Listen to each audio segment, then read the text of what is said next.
Assalamualaikum warahmatullahi wabarakatuh, teman-teman pioner dimanapun kalian berada. Persiapan Open Mainnet, Pi Network memperkenalkan Pi Open Source atau Pi EOS Pi Network. Oke teman-teman, kalian bisa melihat ini di blognya Pi Network ya teman-teman ya. Di sini memang di beranda Pi Network belum ada ya teman-teman ya. Mungkin besok atau lusa biasanya ini ditampilkan guys. Tapi kalian lihat di blognya Pi Network ini sudah ada ya teman-teman ya. Oke, coba kita lihat dulu guys. Memperkenalkan Pi Open Source atau Pi EOS jaringan Pi. Sebagai bagian dari pertumbuhan berkelanjutan Pi Network, kami telah melakukan langkah-langkah untuk memberdayakan komunitas kami dengan lisensi perangkat lunak Pi Open Source atau POS kami yang baru. Oke, jadi Pi Open Source-nya ini baru diupdate ya teman-teman ya ke versi yang terbaru guys. Kemudian berkembang di Pi selalu mudah dan tidak memerlukan pengalaman blockchain atau kripto sebelumnya. Dan dengan program lisensi Pi Open Source atau POS kami yang baru, semakin mudah untuk memulai dengan alat dan template yang dirancang untuk dan oleh komunitas Pi.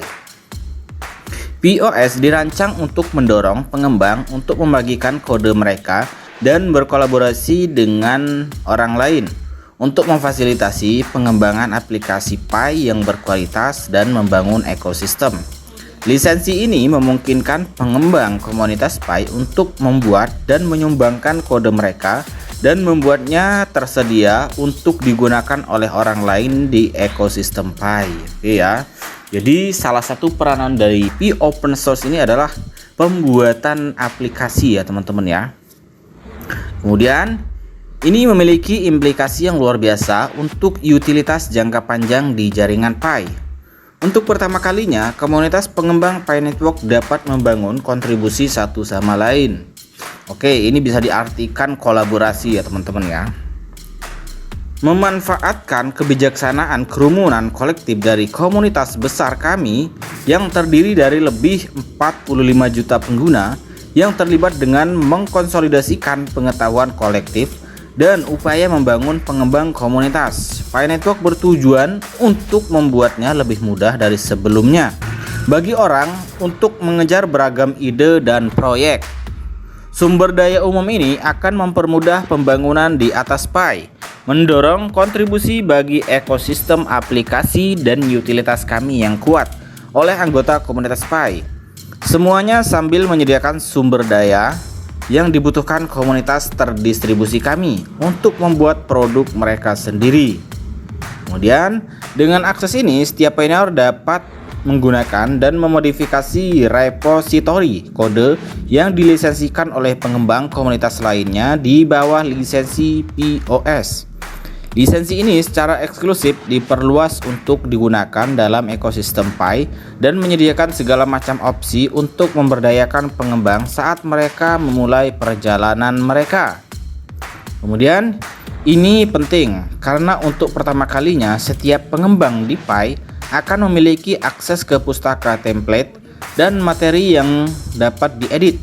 Semuanya tersedia untuk mereka ulangi dan bereksperimen.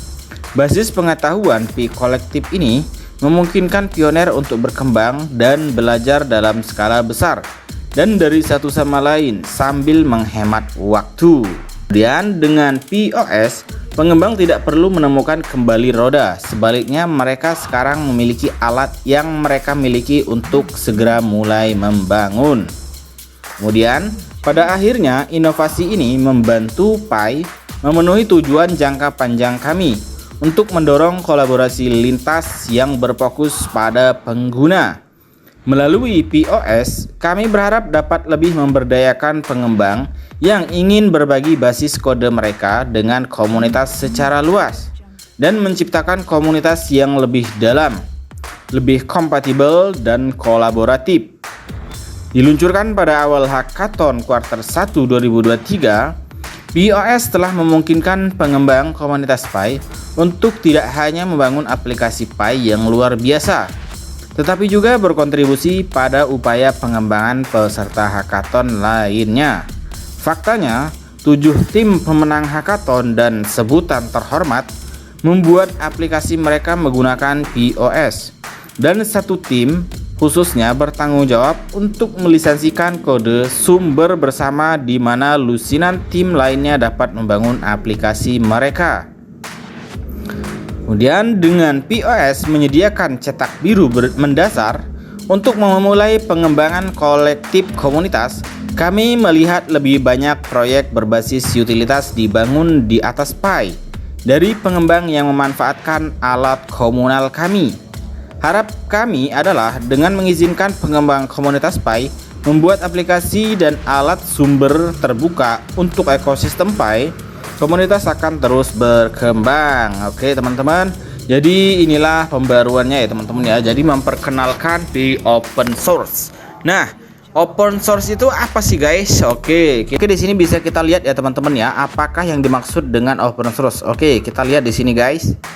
Sumber terbuka atau open source adalah sistem pengembangan yang tidak dikoordinasi oleh suatu individu, lembaga atau pusat ya, lembaga pusat, tetapi oleh para pelaku yang bekerja sama dengan memanfaatkan kode sumber atau source code yang tersebar dan tersedia bebas, biasanya menggunakan fasilitas komunikasi internet. Kemudian coba kita lihat lagi apa itu open source. Contoh, coba kita lihat guys, open source. Oke, merupakan perangkat lunak mesin peramban yang bisa diakses secara gratis. Sedangkan OSS, communication, pada dasarnya layanan berbagi syurul atau pesan.